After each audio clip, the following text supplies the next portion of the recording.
우리가 계속해서 다윗의 이야기들을 쫓아가면서요, 하나님께서 하나님의 사람을 어떻게 세워가시는지를 보게 됩니다. 근데 중요한 것은 다윗만 보는 것이 아니죠. 다윗과 함께 항상 대조가 되고 비교가 되는 사람이 있는데 누구죠? 사울 왕입니다. 둘 다 하나님께 무엇을 받았습니까? 기름 부음을 받았습니다. 그리고 사울 왕은 오히려 다윗보다 앞서서 하나님의 왕으로 세움을 받았고, 또 이스라엘을 실질적으로 통치하는 자입니다. 그런데 하나님께서는 그 사울이 있음에도 불구하고 사울 다음에 이어질 다윗을 세우셨습니다. 왜냐하면요, 사울이 어떠했기 때문에요? 하나님의 말씀에 불순종하고 하나님을 경외하지 않았습니다. 거기서 그치는 것이 아니라 백성들을 올바르게 통치하고 다스리지 못하였고, 또 더 중요한 것은 이 블레셋과의 전쟁과 그 이방 족속들을 물리치는 일에 있어서도 무능함을 보여주게 됩니다. 여러 가지 다양한 문제들이 있었습니다. 그래서요, 사무엘서를 초기에 들어갈 때 제가 한번 말씀드린 적이 있는데요, 이 사무엘서에서는요, 항시 두 가지 인물이 이렇게 교차 대조되면서 한 인물은 상승하고 한 인물은 하강한다고 했습니다.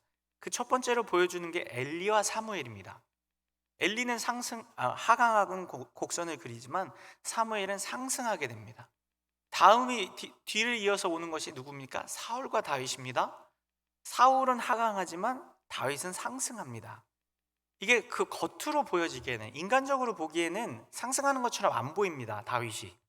왜냐면요, 사울에게 쫓기고 생명의 위협을 받고 도망을 다니고 모진 환난과 고난을 당하는 게 다윗이기 때문에 상승하는 것처럼 보여지지가 않습니다. 근데 여기서 봐야 할 건 무엇입니까? 단순한 표면적으로, 정치적으로나 어떤 경제적으로나 인간적으로, 현실적으로만 보는 것이 아니라 우리는 영적인 상승을 보아야 합니다. 다윗은 영적으로 상승하고 사울은 점점점 영적으로 하강하게 됩니다. 근데요, 오늘 본문에 와서는요, 이제 사울이 이제 우리가 잘 아는 것처럼 이제 31장에 가면 죽게 됩니다. 그러니까 오늘 28장의 말씀은 사울이 이제 죽음을 며칠 냅두지 않은 상황에 있습니다. 이제 목전에 와 있는 겁니다. 우리는 결과를 알고 있기 때문에, 결과론적으로 보면요. 근데 이 시기에 다윗도 위기를 겪습니다. 영적으로 보게 되면요, 사실은 다윗이 블레셋 아기스 왕에게로 망명을 하면서 동시에, 우리 27장 지난 시간에 보았죠? 망명을 함과 동시에 그도 다시 하강을 하는, 영적으로 침체가 되고 영적으로 정체성을 잃어가는 시기에 오게 됩니다. 그래서요, 오늘 28장과 29장, 30장에 이르기까지는 두 왕의 위기를 보여줍니다. 첫 번째는요, 다윗의 위기를 그리는데요, 다윗의 위기가 1절과 2절에 나와 있는데 함께 보겠습니다. 우리 1절과 2절을 한번 읽어보겠습니다. 시작. 그때에 블레셋 사람들이 이스라엘과 싸우려고 너는 발키알라, 너와 내 사람들이 나와 함께 나가서 군대에 참가할 것이니, 먼저 1절을 보면요, 어떻게 합니까? 아기스가 이스라엘과 또다시 전쟁을 하고자 합니다. 근데 이때 어떻게 합니까? 자신에게 망명을 온 다윗과 그의 600명의 군사들, 사람들을 그 전쟁에 참전하라고 명령합니다. 이때 이 다윗은 1년 4개월 정도 이 블레셋 아기스 왕에게 와서 시글락에 정착을 하고 있던 상황입니다. 우리가 지난 시간에 보았죠? 다윗은 사실 이것이 어디로 가고 있는지 알지 못한 채 인간적인 눈으로, 또 당장 당면에 있는 자신의 문제들, 과제들을 해결하기 위해서, 짧은 그런 어떤 평안과 안전을 누리기 위해서 아기스에게로 망명을 하였던 것입니다. 그런데 그 아기스가 시글락 땅을 허락하고 그곳에서 주변에 다른 이방 민족들을 도적질하면서, 그러면서 그 땅에서 정착을 하고 잠깐의 평안을 누리게 됩니다. 시글락에서요. 근데 오늘 아기스가 이스라엘과의 전쟁을 벌일 테니 너가 이제 참전하여라, 너의 군사들도 다 데리고 와라 했을 때 다윗에게 무엇이 됩니까? 위기가 됩니다.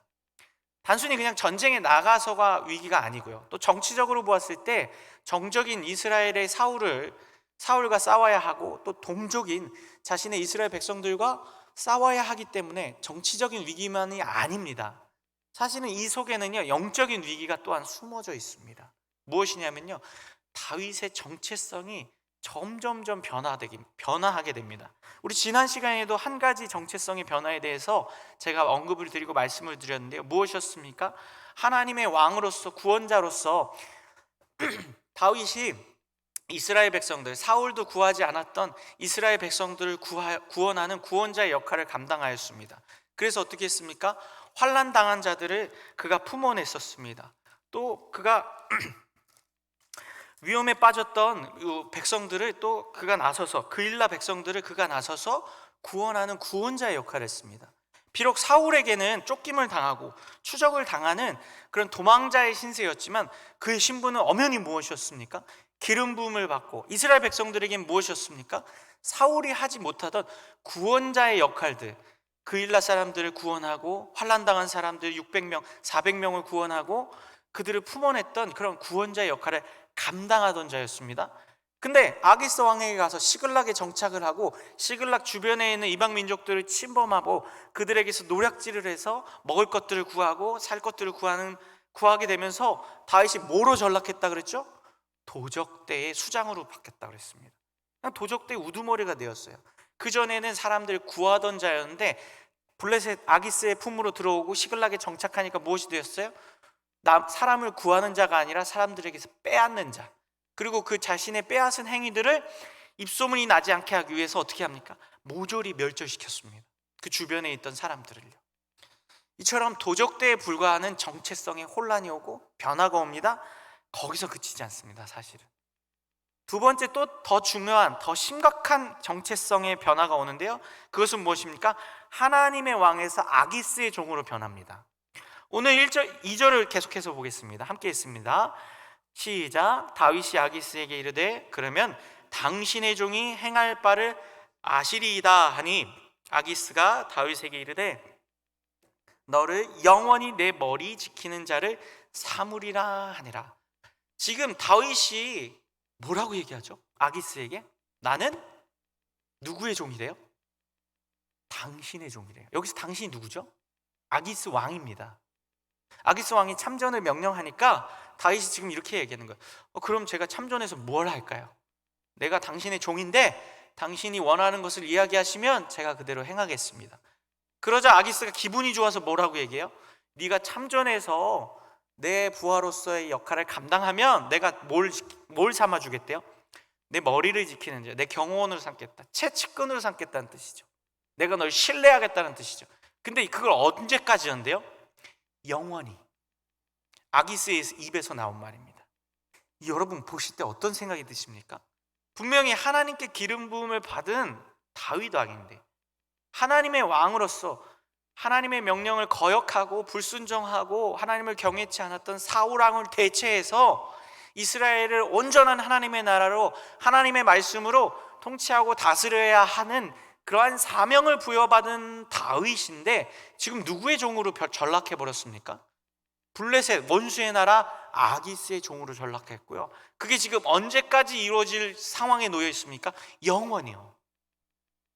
실제로 만약에 이게 하나님의 도우심으로 다윗이 이스라엘과의 전쟁에 나가지 못하게 됩니다. 우리 29장과 30장을 보면 아는데요, 만약에 이때 하나님이 도우시지 않으셔서 다윗이 이 전쟁에 임하면 어떻게 되겠습니까? 이 전쟁에서 누가 전사합니까? 사울이 전사합니다. 그리고 이 전쟁을 통해서 만약에 다윗이 이 전쟁에 임하게 되면요, 이제 다윗은 무엇이 됩니까? 이스라엘의 반역자가 됩니다. 적이 됩니다. 이스라엘 백성들은 더 이상 다윗을 신뢰하지 않게 될 것이고, 영적으로나 정치적으로나 모든 상황에서 다윗은 어떻게 됩니까? 더 이상 하나님의 백성으로, 하나님의 왕으로 설 수 없게 됩니다. 즉 무엇입니까? 정체성이 완전히 변화되어서 이제는 더 이상 갈 곳이 없어지게 됩니다. 하나님이 이처럼요, 다윗에게 이러한 위기 상황을 맞게 하십니다. 그리고 다윗은 이러한 위기 상황을 맞게 됩니다. 근데 이 위기 상황에서 어떻게 건짐을 받게 될까요? 다음 주에 보게 됩니다. 29장으로 넘어가세요. 그럼 두 번째 왕, 또 다른 왕 사울이 또 똑같은 위기를 겪게 되는데요. 사울이 겪는 위기는 무엇일까요? 사울이 겪는 위기는 똑같은 전쟁입니다. 지금 아기스가 이스라엘을 침공하려 하고 침략하려 할 때 그것을 방어해야 될 사람이 누굽니까? 사울 왕입니다. 지금 동일한 하나의 사건, 하나의 전쟁 속에 두 명의 왕이 위기를 겪는데 두 번째는 사울입니다. 5절을 보겠습니다. 사울이 블레셋 사람들의 군대를 보고 두려워서 그의 마음이 크게 떨린지라. 어떻게 됩니까? 이 전쟁이 이제 블레셋의 침략으로 임하게 되는데 이때에 사울이 마음이 두려워 떨립니다. 근데 왜 떨리느냐? 6절을 보면 알 수 있습니다. 답을. 6절 함께 보겠습니다. 사울이 여호와께 묻자오되 여호와께서 꿈으로도 우림으로도 선지자로도 그에게 대답하지 아니하심으로. 왜 두렵습니까? 전쟁이 발발하게 되었는데 그 전쟁에 하나님께서 함께해 주시지 않는 거예요. 어떠한 방법으로도 선지자를 통해서건 아니면 제사장들의 우림을 통해서건 아니면 하나님의 어떤 꿈이나 계시를 통해서건 아니면 성경 말씀을 율법서를 말씀을 통해서건 어떠한 방법으로도 이 전쟁이 어떻게 될 것이며 이 전쟁을 어떻게 치러야 하는지에 대한 하나님의 응답과 도우심이 없는 거예요. 물론 인간적으로 생각하면 그냥 정치적으로 군사적으로 잘 치러내면 되겠지라고 생각하지만 사울은 어떤 사람입니까? 하나님께 기름 부음을 받았고 이미 약해질 대로 약해져 있는 상황입니다. 이 사울은요, 우리가 잘 아는 것처럼 초반부터 이미 악신에 들려서 다윗의 도움 없이는 제대로 생활도 못하던 사람이었습니다. 우리가 이렇게 사무엘서를 보면서 악신에 대한 이야기가 초반에만 나오기 때문에 잘 모르지만 아마도 계속해서 사울을 괴롭히고 있었을 것이고 사울은 그러한 그 왕으로서의 역할을 제대로 감당할 능력이나 힘이 없었을 것입니다. 그래서 항상 무엇가 필요합니까? 하나님의 도우심과 인도가 필요한 자였습니다. 근데 사울에게 이젠 더 이상은 그러한 은혜가 없게 됩니다. 끊기게 됩니다. 궁극적으로는 무엇입니까? 그래서 이 사울이요, 누굴 찾게 됩니까? 4절에서요 7절에 보면요 사울이 이제는 신접한 자를 찾습니다. 왜냐하면요, 자신에게 하나님의 뜻을 알려주고 마음의 평안을 주고 이 문제에 대해서 어떻게 대처해야 되는지를 알려줄 사람이 한 명도 없기 때문이에요. 왜 한 명도 없었냐? 사무엘이 이미 죽었습니다. 근데 사무엘은 25장에서 이미 죽었다고 나와 있죠. 근데 오늘 본문 3절과 4절에 보면요 똑같이 나옵니다. 사울이 죽었으므로 온 이스라엘이 그를 두고 슬피 울며 그의 고향 라마에 장사하였고 사울은 신접한 자와 박수를 그 땅에서 쫓아내었더라. 어떻게 됐다고요? 사무엘이 죽은 다음에 이스라엘 안에 있었던 점쟁이들, 무당들, 신접한 자들, 초혼자들, 영혼을 부르는 자들이에요. 초혼자들, 이런 사람들을 싹 다 내쫓았어요. 왜요? 왜 내쫓았을까요? 아니, 사무엘이 죽었는데 왜 이스라엘의 점쟁이들을, 무당들을 다 내쫓았을까요? 이스라엘 백성들이 뭐가 있습니까? 사무엘의 죽음으로 영적인 혼란이 옵니다. 정치적으로나 영적으로 혼탁해지고 혼란이 오고 불안해합니다.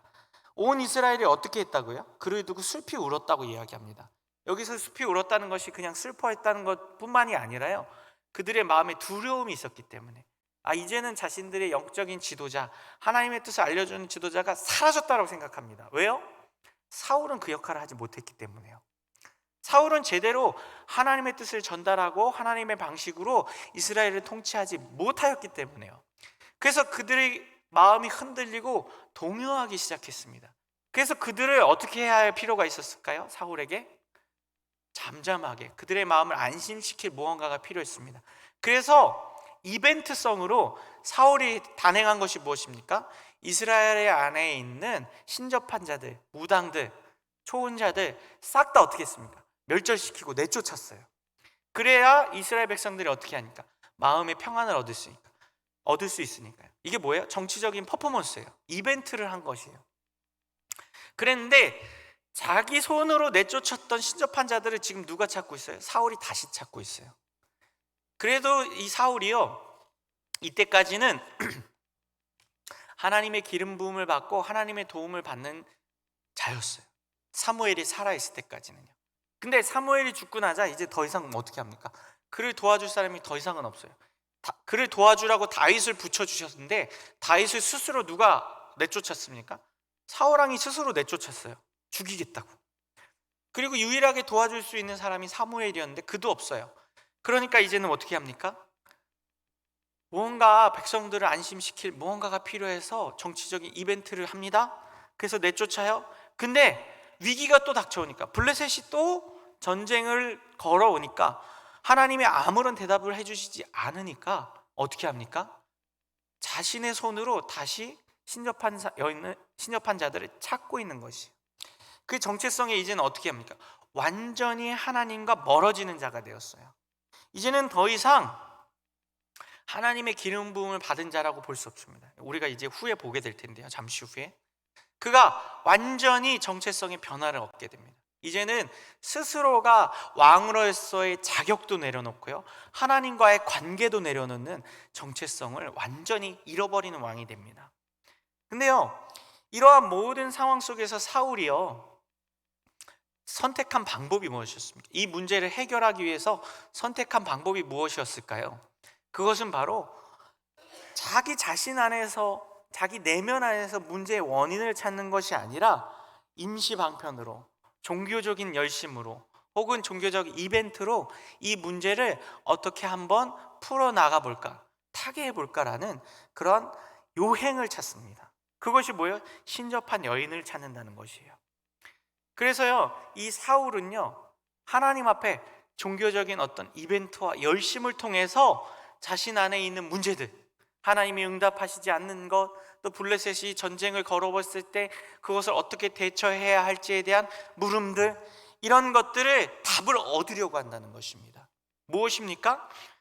종교적 열심과 이벤트로 한 번에 무언가 내가 행동을 하고 행위를 함으로써 하나님께 감동을 드리고 내가 뭔가 한번 하나님께 도움을 구해야지 라는 얄팍한 신앙, 요행의 신앙을 보여주고 있다는 것입니다. 사실은 사울이 보여주는 이 신앙은 신앙이라고 할 수 없고요, 어떤 목사님이 이렇게 표현했습니다. 종교심이다. 뭐라고요? 종교심이다라는 것이에요. 종교심과 신앙의 차이가 무엇일까요?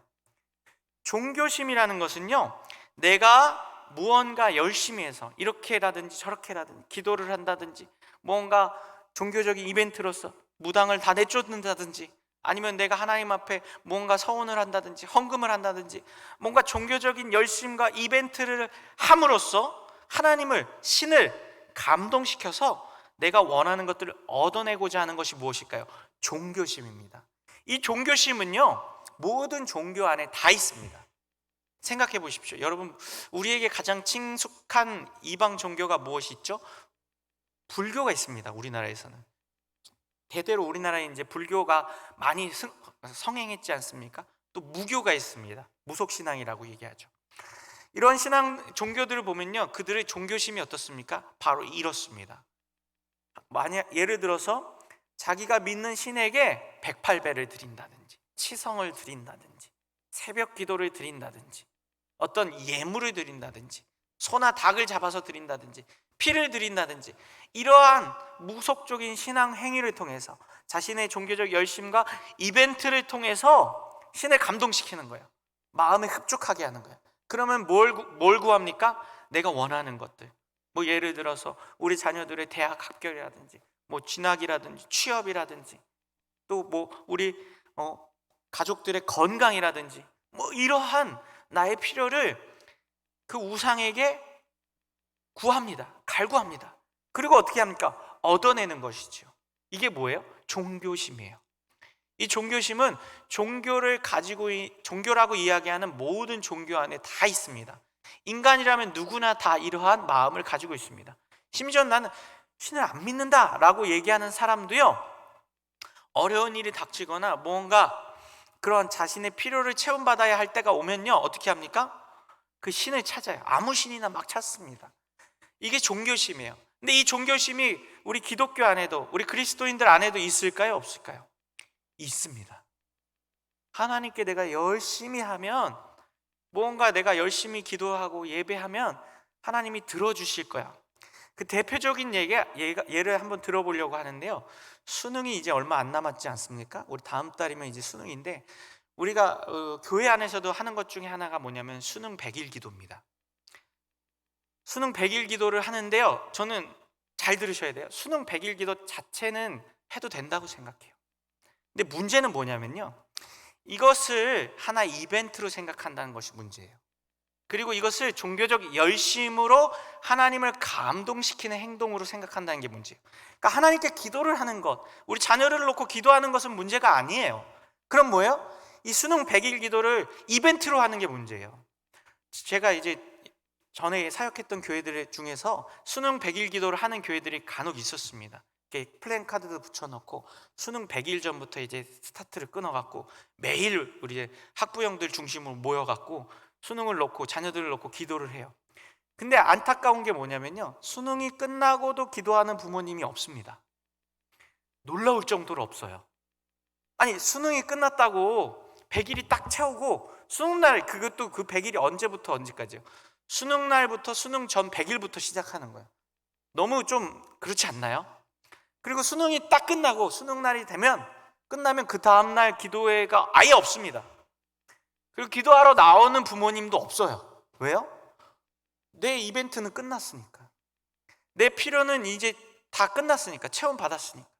그 열심은 엄청 열심히 드립니다. 새벽에 나오지, 그 기도회 시간에 나오지, 더 열심히 있는 분은 철야도 나오고 밤에도 나오고. 근데 이게 너무 안타까운 게 뭐냐면 수능 100일이 딱 끝나면 언제 그랬냐는 듯이 기도를 멈춰요. 그리고선 그 다음부터 뭘 보내요? 하나님, 제가 100일 동안 열심히 기도했잖아요. 우리 자녀를 위해서 기도했으니까 이제 좋은 대학 주셔야죠. 좋은 진학 시켜주셔야죠. 이렇게 당당하게 주장하더라고요. 이것이 바로 우리의 연약하고 잘못된 신앙관이에요. 종교심이에요. 하나님께 기도하는 게 잘못됐다는 게 아니라 그 기도 속에 무엇이 없으니까? 신앙이 없어요. 하나님에 대한 진실한 믿음이 없고, 하나의 이벤트로, 또 내 종교적 열심으로 내가 이렇게 100일 동안이나 열심히 기도를 했으니까 하나님, 나랑 거래하셔야죠. 내가 100일 동안 드렸는데 그에 맞는 상응하는 결과를 주셔야죠. 뭐예요? 종교심이고 거래예요. 근데 신앙은 무엇입니까? 신앙은 내가 뭘 열심히 해서 하나님을 감동시키는 것이 아니에요. 그럼 뭡니까? 하나님이 내게 주신 은혜와 하나님이 내게 주신 사랑에 감사하는 심령과 마음으로 자원하여서 아무런 대가를 바라지 않고 드리는 것이 무엇입니까? 신앙입니다. 그래서요, 기도를 하는 것을 결과를 놓고 기도하는 게 아니에요. 신앙은요. 그럼 뭐예요? 이미 받은 은혜와 이미 받은 구원과 이미 받은 사랑에 감사하는 마음으로 드리는 게 무엇입니까? 신앙이에요. 그런 마음으로 드릴 때 기도의 능력이 어떻습니까? 기도의 내용이 어떻습니까? 판이하게 다릅니다. 100일 기도, 이벤트성 기도, 종교심의 기도는 어때요? 이 기도의 목적이 있어요. 이 기도 열심히 하고 100일 동안 기도 열심히 드려서 하나님이 우리 아들, 우리 딸 대학 보내주셔야 됩니다. 목적은 그 단 한 가지예요. 하나님의 영광이나 하나님의 은혜나 하나님의 사랑 아무 의미 없어요. 목적 그 한 가지만 이루면 되니까요. 이러한 기도를 하나님이 원하실까요? 이러한 이벤트를 하나님이 기뻐하실까요? 그럼 사울은 지금 그러고 있는 거예요. 사울이 죽고 이스라엘 백성들이 혼란에 빠지고 슬퍼하고 있는데, 이스라엘 백성들의 마음에 조금 위안을 주고 나도 좀 왕으로서 위신도 좀 세우고 이스라엘을 좀 뭔가 평안을 찾기 위한 목적, 자신이 갖고자 하는 그 목적을 달성하기 위해서 신접한 자들을 싹 다 내쫓은 거예요. 근데 이게 이벤트인 이유, 그리고 이게 진심이 없고 하나님이 받지 않으신 이유가 뭐예요? 바로 드러나요. 그렇게 했는데 하나님이 뭘 안 해주세요? 응답을 안 해주세요. 이렇게 종교적 열심을 냈는데, 하나님 앞에 이벤트를 드렸는데 하나님이 그 대가를 안 지불해 주시는 거예요. 거래를 안 해주시는 거예요. 그러니까 당장에 어떻게 합니까? 당장에 신접한 여인을 바로 찾잖아요. 이게 뭐예요? 사울은 하나님과 거래하고 있었어요. 종교심을 가지고 열심을 드릴 테니 원하는 걸 주세요 하는 마음을 가지고 있었던 거예요. 그러니까 이게 얼마나 가증한 일입니까? 하나님이 이러한 마음을 받으시겠습니까? 하나님이 이러한 사울의 행동을 기뻐하실까요? 결코 아니겠죠. 아무리 생각해도 그렇지 않습니까? 근데 이러한 사울의 행태와 사울의 신앙의 모습이 오늘 저와 우리 성도님들 안에서도 얼마든지 나타날 수 있다는 것입니다. 우리가 내가 하는 신앙의 행위가 종교성을 가지고 종교심으로 하나님께 이벤트성으로 드리는 건 아닌지 돌아봐야 합니다. 마침 공교롭게도 내일부터 우리 뭘 합니까? 특별 새벽 기도회를 합니다. 근데 특별 새벽 기도회가 이벤트라는 말씀을 드리는 게 아니에요. 이벤트이지만 이벤트가 아니게 될 수 있습니다. 특별 새벽 기도라고 해서 우리가 이벤트로 생각하고 이 특별 새벽 기도 일주일만 바짝 열심히 나와서 이제 또 우리 출석 체크도 하잖아요. 로비에서 보셨죠? 출석 체크도 하고 이러니까 이벤트니까 열심히 일주일만 딱 기도하고 하나님께 올해를 잘 마무리해 드려야지, 이런 이벤트의 마음으로, 종교적 열심의 마음으로 하면 이벤트가 돼요. 근데 그게 아니라 아까 뭐라 그랬죠? 신앙으로. 신앙이 뭐예요? 하나님이 내게 주신 은혜와 하나님이 내게 주신 사랑, 올 한 해 동안 내가 받은 은혜와 사랑을 감사하고 또 앞으로도 하나님이 나에게 어떤 은혜를 주실까, 그 은혜에 대한 기대함을 가지고 아무런 대가를 바라지 않는 마음으로 우리가 특별 새벽 기도에 임하면 어떻게 됩니까? 그것을 하나님이 기뻐 받으실 수 있습니다. 우리가 종교심이 아닌 진정한 믿음과 신앙으로 하나님 앞에 새벽 기도를 드리면 하나님은 우리의 기도를 어떻게 했어요? 기뻐 받으세요. 근데 우리가 그것을 이벤트성으로 그냥 한번 바짝 하자, 이런 마음으로 하게 되면 기뻐하시지 않으십니다. 그래서 우리가 정말 이번 특별 새벽 기도는 하나님이 받으실 만한 진정한 믿음의 특별 새벽 기도회가 됐으면 좋겠어요. 특별하다는 것이 기간이 특별한 것이 아니라 우리의 마음이 특별해졌으면 좋겠어요. 그냥 이렇게 이벤트성으로 겉으로 우리 온 성도가 다 모인다, 이것에 의미를 두는 것이 아니라 내 마음이 하나님께서 나에게 주신 은혜와 사랑과 그 감격으로, 하나님이 나에게 주신 그 여태까지 주셨던 그 수많은 축복들에 감사하는 마음으로 특별한 마음을 가지고 드린다, 이 마음을 가지고 드리면 이 특별 새벽 기도가 진정으로 하나님이 받으시는 특별 새벽 기도가 될 줄 믿습니다. 만약 이 마음이 없으면 어떻게 될까요? 특별 새벽 기도 끝나도 똑같아져요. 끝났으니까 이제 또 뭔가 하나님 앞에 다른 걸 찾아요. 근데 다른 게 없으면 또 어때요? 실망해요. 사울처럼 세상의 방법을 다시 찾을 수 있어요. 오히려 그래서요, 이러한 기도회를 한다든지 하나님 앞에 무언가를 결단하고 드린다 했을 때 우리는 그 다음을 더 생각해야 합니다. 아무것도 내 손에 잡히지 않고 보여지지 않는 것처럼 여겨져도 하나님이 내 기도를, 나의 특별한 마음 하나님 앞에 진실하게 신앙을 가지고 믿음을 가지고 온전하게 드립니다. 그랬을 때 아무것도 눈에 보이거나 손에 잡히지 않는다 할지라도 우리는 하나님 앞에 감사할 수 있을 줄 믿습니다.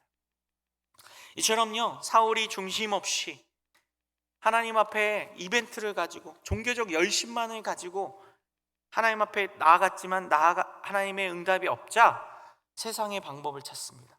신접한 여인을 찾고요, 그러면서 어떻게 합니까? 그 여인을 찾아갑니다. 근데 왜 찾아갔을까요? 생각해 보십시오. 왕이잖아요. 그리고 자기가 다 내쫓았는데 또 그 여인을 찾으러 간다는 게 얼마나 비루합니까? 얼마나 이렇게 없어 보여요. 그래서 그냥 신하들한테 그 엔돌에 있다고? 그럼 몰래 데리고 와라, 이렇게 할 수도 있잖아요. 근데 데리고 오면 뭐가 발각됩니다.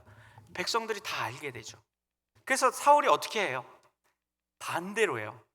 자기가 옷을 변장을 합니다. 옷을 벗어요. 오늘 8절 말씀을 함께 읽어보겠습니다. 시작.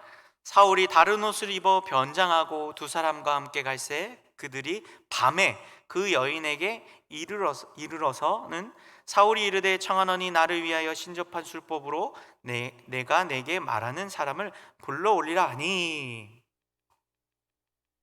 어떻게 됩니까? 사울이 지금 비루함을 뒤로 하고 그걸 아주 비참한 모습, 왕으로서는 채신도 채통도 다 내려놓고 어떻게 하고 있어요? 왕의 옷을 벗고 뭘 입나요? 변장을 해요. 아마 평민의 복장을 입었겠죠. 근데 이 안에는, 이 사울이 왕의 옷을 벗었다라고 했을 때 그 안에는 영적인 상징적 의미들이 담겨 있습니다. 오늘 말씀의 제목이기도 한데, 오늘 말씀의 제목이 뭐죠? 왕의 옷을 벗을 때요. 이 사울이요, 드디어 왕의 옷을 벗습니다. 첫 번째, 이게 단순히 그냥 우리가 지금 입고 있는 것처럼 그냥 옷을 벗었다라는 의미가 아니라요, 영적인 의미가 담겨 있어요. 아까 정체성이 변화한다 그랬죠. 이제는 사울이 자신의 정체성을 내려놓는 겁니다. 스스로요. 스스로 왕의 자리에서 왕의 자리를 내려놓는 것과 똑같습니다. 겉으로 보기에는, 인간적으로 보기에는, 정치적으로 보기에는 잠깐 그냥 옷만 벗어놓고 변장을 한 것처럼 보여지지만요, 하나님 보시기엔 어떻습니까? 이제 완전히 하나님과의 관계가 단절되는 상황이 오게 됩니다. 먼저요, 사울이 옷을 변장을 하고 왕의 옷을 벗고 변장한 현실적인 이유가 세 가지 정도 있는데요, 그 세 가지 이유를 통합해서 한마디로 하면 정체를 들키지 않기 위해서예요. 정체를 들키지 않기 위해서 옷을 벗고 변장을 하는데요, 누구에게 들키지 않으려고 하는 걸까요? 첫 번째, 블레셋 군사입니다. 블레셋이요, 수넴에 진을 쳤어요. 그리고 엔돌에 신접한 여인이 있어요. 그리고 사울은 어디에 있다고 그래요? 길보아에 있다고 그래요. 요걸 이제 쉽게 설명을 하자면요, 제가 수넴이고 블레셋 사람들이 진친 지역이에요. 그리고 제 뒤에가 신접한 여인이 있는 엔돌이라고 치자고요. 그럼 이 앞에가 어디예요? 이 앞에가 길보아예요. 사울이 진친자. 그럼 이제 엔돌로 가려면 어딜 지나야 돼요? 수넴을 지나가야 되잖아요. 수넴을 지나갈 때 가게 된다면 어떤 일이 일어납니까? 블레셋 진영과 블레셋 군사들과 맞닥뜨릴 수도 있는 위험한 길이에요, 사실은. 아니, 지금 전쟁을 앞두고 있는 왕이 군사도 많이 데리고 가는 것도 아니고 한 사람 데리고서는 어떻게 합니까? 적진을 돌파해서 가는 거예요. 왜요? 신접한 여인을 만나려고요.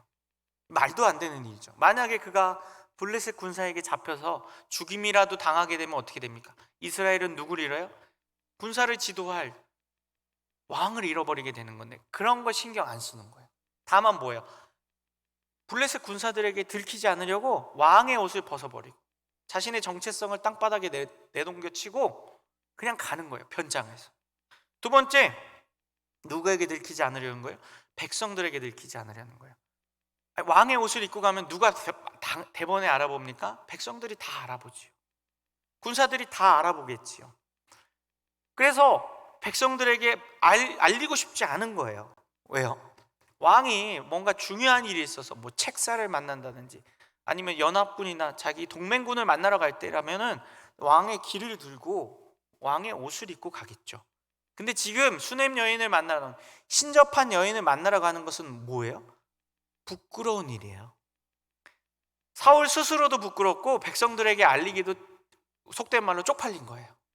그러니까 어떻게 해요? 왕의 옷을 벗고 변장을 한 거예요. 세 번째는 누구에게 들키지 않으려고 한 걸까요? 신접한 여인에게요. 우리가 후에 보면 나오죠. 신접한 여인이 뭐라고 얘기합니까? 이 사울이 사울인 줄 모르고 전 봐달라고 왔는데 뭐라고 얘기해요? 내가 전 보면은 사울왕한테 죽습니다. 당신 모릅니까? 나한테 왜 올무를 놓고 그래요? 이렇게 얘기해요. 이 말은 뭐예요? 신접한 여인이 점쟁이이고 무당이지만 점을 치게 되면 어떻게 돼요? 사울왕한테 죽는다는 걸 알아요. 근데 그 점을 치러 온 사람이 누구예요? 사울왕인 걸 알면 점을 쳐주겠어요? 절대 안 쳐주죠. 절대 신접하지 않겠죠. 그러니까 사울은 뭐예요? 내가 원하는 걸 얻어내기 위해서, 신접한 여인이 내가 사울인 걸 알면 절대 신접을 해주지 않을 거라는 걸 아니까 변장을 한 거예요. 평민처럼. 얼마나 비루하고 얼마나 가증스럽고 비참한 모습입니까? 이게 현실적으로 우리가 인간적으로 봤을 때 그런 이유인데요, 더 중요한 것은 이 왕의 옷을 벗고 변장을 했다는 것은 영적인 의미가 담겨 있는데요, 왕으로서의 자격을 스스로 내려놓은 첫 번째 의미가 있어요. 사울이 여태까지 살아있을 수 있었던 이유는 무엇일까요? 그가 기름 부음을 받은 왕이었기 때문이에요. 기억하시죠? 다윗이 사울을 몇 번 살려주죠? 2번 살려줍니다. 왜 살려주죠? 기름 부음을 받은 왕이기 때문에 살려줘요. 다른 이유 없습니다. 사실은 그가 하나님의 보호하심을 받고, 그리고 사실은 또 이 다윗이 살려준 거 말고도 악신에 들린 사울인데 백성들이 왜 계속 왕으로 추대해 줄까요? 그리고 환난당한 자 400명이 우리 예전에도 보았지만, 환난당한 자 400명이 환난을 당한 이유의 근본 원인은 뭐였어요? 사울이 제대로 통치하지 못했기 때문이에요. 또 그 일라가 공격을 당했는데 그 일라를 구원하지 않은 게 누구예요? 사울이에요. 사울이 할 일이에요. 사울이 그 일라 백성들을 구원해야 되는데 구원하지 않고 잠자코 있었잖아요. 다 뭐예요? 왕다운 모습을 가진 적이 없습니다. 사울은 사실상. 그럼에도 불구하고 오늘날까지, 지금 28장에 이르기까지 사울이 목숨을 부지하고 왕의 자리를 지키고 떵떵거릴 수 있었던 이유는 하나님이 그에게 기름 부었기 때문이에요. 우리가 사울이 기름 부음 받을 때 장면 기억나십니까? 사울은 어느 민족이었죠? 베냐민 족속이었어요. 그래서 우리가 그 베냐민 족속의 역사를 우리가 사사기를 통해서 보았죠. 베냐민 족속은 이스라엘 왕이 될 만한 족속이 아니었다고 그랬어요. 사사시대에 나머지 11지파에게서 집단적인 공격을 당하고 거의 멸절에 이르기까지 갔던 족속이 베냐민 족속이었어요. 즉 힘이 없고 보잘것없는 족속이 베냐민 족속이었어요. 그 중에서도 아무런 보잘것 없었던 사람이 사울이었어요. 그가 왕으로서 세움을 받을 수 있었던 것은 하나님이 사무엘을 통해서 그에게 왕의 자격과 기름을 부어주셨기 때문이지, 그가 왕다운 면모를 갖고 있었거나 자격을 갖고 있었거나 능력을 갖고 있어서 왕이 됐던 것이 아닙니다. 즉 뭐예요? 하나님이 그를 왕 세워주셨고 왕의 자격을 주셨기 때문에, 왕복을 입혀주셨기 때문에 왕이 된 것이지 스스로의 힘으로 하나도 된 게 없어요. 근데 지금 사울이 스스로 무엇을 합니까? 그 왕의 옷을 벗고 있어요. 상징적인 의미로, 영적인 의미로 하나님이 부여해 주신 그 왕으로서의 자격을 스스로 어떻게 합니까? 박탈시키고 있는 것입니다. 스스로 내려놓고 있는 것이. 실제로 이 이후에 어떻게 됩니까? 사울은 죽습니다. 이 블레셋과의 전쟁에서 이제 31장으로 넘어가면 죽게 돼요. 그 이유는 뭐예요? 자기 자신이 스스로 하나님이 부여해 주신 그 하나님의 보호를, 하나님의 지켜주심을, 하나님이 그를 왕으로 삼아주심을 어떻게 합니까? 스스로 내려놓았기 때문입니다. 이 하나님의 보호하심과 인도하심은요, 사울 왕에게만 적용되는 것이 아니라요, 저와 우리 성도님들에게도 동일하게 적용됩니다. 저와 우리 성도님들은 누구입니까? 하나님의 선택함을 받은, 하나님 예수 그리스도를 통하여 구원함을 받은 하나님의 백성들입니다. 근데요, 우리가 스스로 우리의 자격과 그 은혜를 내려놓는 사람들이 있습니다. 특히 우리가 코로나 3년 세월을 지나면서요, 혹시 그런 얘기 들어보셨습니까? 초창기에 기억나시나요? 우리 코로나 시절에 초창기에 일반 사회에서 교회를 향한 비난 기억나시나요? 그때 이제 사회에서 정부에서 집합 금지 명령이다 뭐다 해서 사람들이 모이지 못하게 했습니다. 그죠? 근데 교회는 어땠습니까? 우리 성도들은 어떻습니까? 위험을 무릅쓰고 위험을 감내하면서라도 하나님 앞에 예배드리는 예배의 자리를 지켰어요. 그것은 신앙의 중심을 지킨 것이었어요. 근데 그 모습을 보고 일반 사회에서는 어떻게 했습니까? 다 비난했어요. 그죠? 기억나시죠? 근데 문제는 뭐냐면, 일반 믿지 않는 사람들이 교회 다니는 성도들을 비난하고 그렇게 비판하니까 실제로 젊은 청년들 중심으로, 젊으신 분들 중심으로 교회를 떠난 분들이 상당히 많습니다. 코로나 시절에요. 왜요? 부끄럽대요. 아니, 사회로부터 질타를 받고, 정부에서 이렇게 모이지 말라는데 이렇게 모이는 게 자기들을 이성으로 생각했을 때는 좋아 보이지 않는다. 그래서 나는 교회를 안 나가겠다. 혹시 우리 교회에도 있으십니까? 있나요? 모르겠네요. 저 오기 전이라서. 근데 저 전에 섬겼던 교회에서도 몇 명 있습니다. 실제로. 그리고 한국교회 안에서도요, 실제로 있어요. 근데요, 물론 그것의 옳고 그름을 제가 말하고자 하는 것이 아니라요, 무엇을 내려놓은 거예요? 하나님의 백성으로서의 자격과 하나님이 주신 그 은혜와 보호를 스스로 내려놓은 거예요. 물론 비난을 받을 수 있고 비판의 대상이 될 수도 있습니다. 뭐 그게 옳고 그름은 뭐 차치하고, 그렇게 사회로부터 비난을 받는다고 해서 우리가 그리스도인이라는 그 하나님이 주신 귀하신 자격을, 그 은혜와 특권을 내려놔야 하나요? 아니, 사회로부터 손가락질을 받는다고. 요즘도 한국교회가 많이 이제 일반 사회로부터 손가락질을 많이 받죠. 뭐 타락했다고 하고 뭐 여러 가지 이유들을 대면서 비난을 합니다. 근데 그 비난을 들은 것을 통해서 내가 신앙을 버려야 될 이유가 됩니까? 아니, 전 이해가 안 돼요. 아니, 비난을 받을 수도 있어요. 뭐 비난을 받아야 될 이유가 있다면 비난을 받아야겠지요.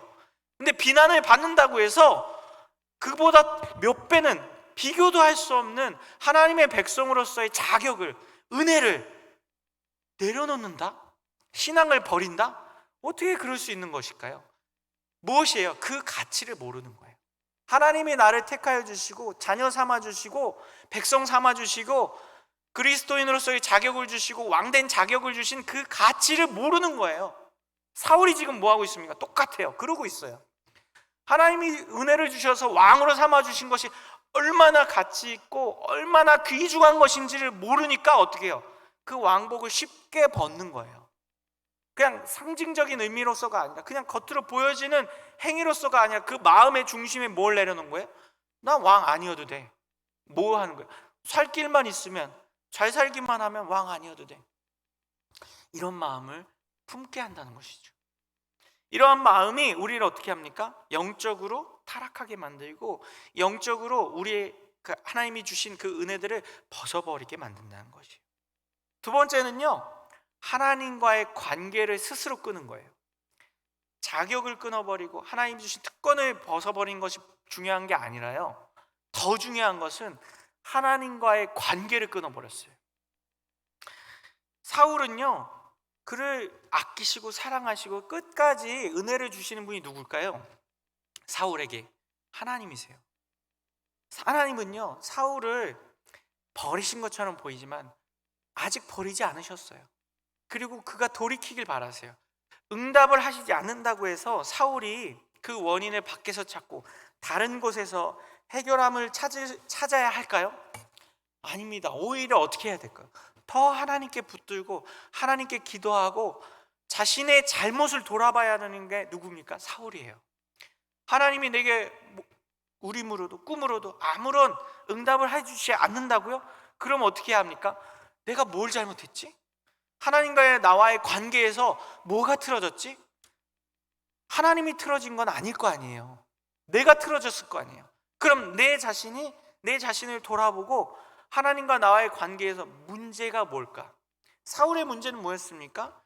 하나님을 경외하지 않는다는 것, 하나님 말씀을 순종치 않는다는 것, 하나님 말씀은 그냥 말씀이고 내 생각대로 살아가는 것, 이것이 사울의 문제였어요.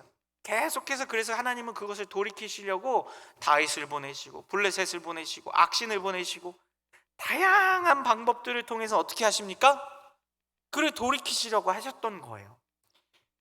결국에는 무엇으로요? 침묵으로 그가 깨닫기를 원하신 거예요. 하나님은 계속해서 다윗에게 징계를 주세요. 그 이유는 뭐예요? 그가 하나님과의 관계가 있기 때문에, 하나님의 백성이고 하나님이 아직도 사울을 사랑하시기 때문에. 블레셋이 침입해 들어오는 게 왜 사울에게 중요한 일일까요? 단순히 그가 죽고 사는 문제가 아니라요, 블레셋의 침입을 통해서 더 무엇을 해야 하니까요? 하나님께 기도하고 나아가야 하니까요. 이 이전까지는 블레셋이 침입해 들어와도 누가 막았어요? 다른 사람들이 막았어요. 다윗이 막고 또 다른 사무엘을 통해서 하나님의 뜻을 알려주고 다양한 방법으로 알려주셨는데 사울이 계속 뭐합니까? 깨닫지 못해요. 그러니까 어떻게 하냐? 이번엔 침묵하시는 거예요. 침묵도 하나님이 사용하시는 것 중 하나입니다. 근데 그래서요, 우리 히브리서 12장에서 이렇게 이야기합니다. 5절과 6절에요. 또 아들들에게 권하는 것 같이 너희에게 권면하신 말씀도 잊었도다. 일러스되 내 아들들아, 주의 징계하심을 경히 여기지 말며 그에게 꾸지람을 받을 때 낙심하지 말라. 주께서 그 사랑하시는 자를 징계하시고 그가 받아들이시는 아들마다 채찍질하심이라 하였으니, 블레셋의 침입은 하나님의 징계이고 채찍질이에요. 그 자신을 돌아보라고요. 근데 손쉽게 사무엘이라든지 아니면 다른 선지자라든지 아니면 우림이라든지 뭐 제사장을 통해서라든지 이렇게 손쉽게 하나님의 뜻을 분별하니까, 하나님의 뜻을 아니까 어땠어요? 하나님의 뜻을 경홀히 여긴 거예요. 만만하게 여겼어요. 그러니까 하나님이 이제는 어떻게 해요? 손쉽게 뜻을 주지 않으신 거예요. 그러면 어떻게 해야 돼요? 이제 손쉽게 그냥 사무엘이라든지 아니면 우림이라든지 제사장을 통한 우림이라든지 이런 걸로 하나님의 뜻을 구하는 게 아니라 직접 하나님 앞에 나아가라고요. 직접 하나님 앞에 회개기도 하고 하나님 앞에 뜻을 구하여서 하나님의 뜻이 어디에 있는지를 직접 확인하라고 침묵하고 계신 거거든요. 근데 사울은 어떻게 해요? 더 기도하지 않아요. 하나님 앞에 더 매달리지 않아요. 하나님 왜 응답 안 하시죠? 우림으로도 꿈으로도 아무것도 대답 안 하시네요. 사무엘도 없는데요. 그럼 이제 뭘 해야 돼요? 내가 직접 하나님 앞에 나아가야죠. 직접 회개하여 무릎을 꿇고 하나님 앞에 뜻을 구해야 되죠. 근데 어떻게 합니까? 그러한 하나님의 그 마음도 모른 채 관계를 어떻게 해요? 완전히 끊어버려요. 오늘 지금 사울이요 뭐라고 얘기하죠? 10절에요 사울이 여호와의 이름으로 그에게 맹세하여 이르되 여호와께서 살아계심을 두고 맹세하노니 내가 이 일로 벌을 당하지 아니하리라 하니, 이게 뭐죠? 신접한 여인에게 점쳐달라 그랬는데 이제 신접한 여인이 안 돼요, 사울이 이제 막았어요. 이러니까 여호와의 이름으로 너 아무 일 없을 거야 이렇게 얘기하는데 얼마나 가증스러운 거냐면, 이것을 어떤 신학자가 이렇게 얘기했대요. 아내의 이름으로 성매매하는 것과 똑같다. 어떻게 생각하십니까? 전 남자니까요. 남편의 이름을 대면서 돈 주고 성매매하는 거랑 똑같은 행위라는 거예요. 뭐죠? 그만큼 가증스러운 일이에요. 관계를 완전히 단절시키는 일이에요. 지금 사울이 그러고 있어요. 하나님 앞에 자기가 스스로 나아가서 기도하고 회개하고 그 관계를 회복하기 위한 노력을 해야 하는데 아무런 노력도 하지 않은 채 손쉽게 그냥 사무엘 찾았는데, 이제 사무엘이 죽었으니까 그럼 제사장들을 통한 우림을 통해서, 우림이나 둠밈을 통해서 하나님 뜻을 좀 알아봐야겠네. 그것도 답이 안 오고 꿈도 안 꺼지고, 그러니까 이제 찾는 방법이 뭐예요? 손쉬운 방법을 찾는 게 신접한 여인을 찾는 거예요. 이 모습을 보면서요, 우리도 하나님 앞에서 하나님의 뜻을 구하는데 항상 손쉽게 하나님과 우리와의 관계를 생각하는 게 아니라 그냥 내 필요를 채움받을 수 있는 방법을 손쉽게 구하려는 우리의 모습을 보게 돼요. 무슨 말이냐면요, 요즘은요 우리가 성경을 스스로 보지 않아도 얼마든지 성경의 말씀을 쉽게 풀이를 받을 수 있어요. 그렇지 않나요? 일단 우리 교회 안에서 있는 설교와 새벽 예배 설교라든지 각 예배마다 설교가 있어요. 그래서 성경을 직접 보지 않아도 성경에 대한 지식이나 성경이 말씀하시고자 하는 것이 무엇인지를 매우 손쉽게 알 수 있습니다.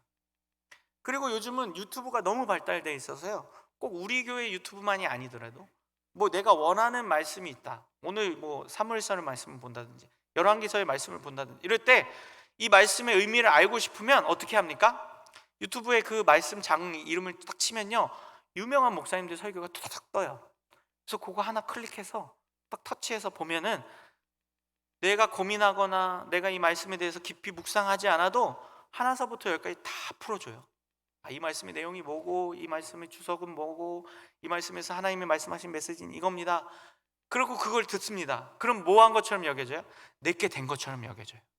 내가 아는 것처럼 여겨져요. 근데 그 말씀이 진짜 내 것이 되려면요 그 말씀과 씨름해야 돼요. 그리고 그 말씀을 내 삶에 적용해 보아야 돼요. 근데 어떻습니까? 우리는 그냥 말씀을 귀로만 들어요. 편한 방법을 찾는 거죠. 물론 우리가 사울처럼 하나님을 완전히 버리는 가증한 짓을 하진 않아요. 그렇게까지 심각한 죄를 범하진 않습니다. 근데 우리는 어떠나요? 손쉽게 하나님의 말씀을 분별하라고 해요. 하나님 오늘 우리에게 무슨 뜻을 주십니까? 우림을 찾거나 꿈을 꾸거나 사무엘을 찾는데 다 없어요. 그러면은 뭘 찾으시겠습니까, 여러분? 하나님 앞에 기도해야 합니다. 하나님과의 관계를 회복하려고 해야 되고 내가 하나님과 1대1의 관계를 맺어야 돼요. 근데 우리는 어때요? 다른 방법을 찾으려고 그래요. 손쉬운 방법.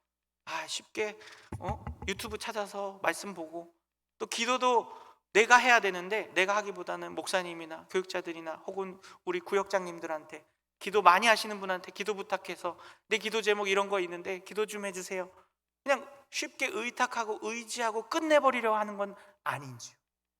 하나님과의 우리와의 관계는요, 우리가 노력해야 합니다. 지켜내야 해요. 물론 하나님이 편에서 먼저 우리를 보호하여 주시고 지켜주시고 그 관계를 유지시켜 주십니다. 근데 너무 손쉬운 방법으로 너무 쉽게만 신앙생활을 하고 하나님의 뜻을 분별한다라고 생각하다 보니까 어때요? 나태해져요. 누구처럼요? 사울처럼요. 그래서 쉽게 그냥 이것도 안 되고 저것도 안 되고, 뭐 우림도 꿈도 사무엘도 없고 아무것도 방법이 없네? 그러니까 마지막 방법은 신접한 여인을 찾자. 이러한 잘못된 마음들, 우리 중에 우리 성도들 중에서는 신년이 됐다고 점집을 가거나 자녀들 결혼 날짜를 받아 놓으려고 점집에 가서 물어보시는 그런 분은 안 계시죠? 간혹 우리 다른 교회들 얘기 들어보면 간혹 그런 분들도 있다고 하더라고요, 소문에. 근데 그런 정도까지로 가면 안 돼요. 근데 그런 정도로 가지 않는다 할지라도요, 우리가 치열하게 하나님의 말씀 앞에 나아가고 치열하게 하나님과 우리와의 관계를 유지하려는 노력이 필요해요. 손쉽게 이거 안 되면 저거 안 되면 또 이거, 그래도 안 되면 마지막엔 신접한 여인, 이러한 식의 손쉬운 신앙 방법이 아니라 하나님 앞에 진정으로 치열하게 매달리고 붙들고, 하나님이 나에게 오늘을 살아가는 말씀을 무엇을 주시는가를 다시 한번 느끼며 깨닫고 그 말씀 붙들며 살아가는 우리 성도님들 되어야 할 줄 믿습니다. 말씀을 마무리하겠습니다. 오늘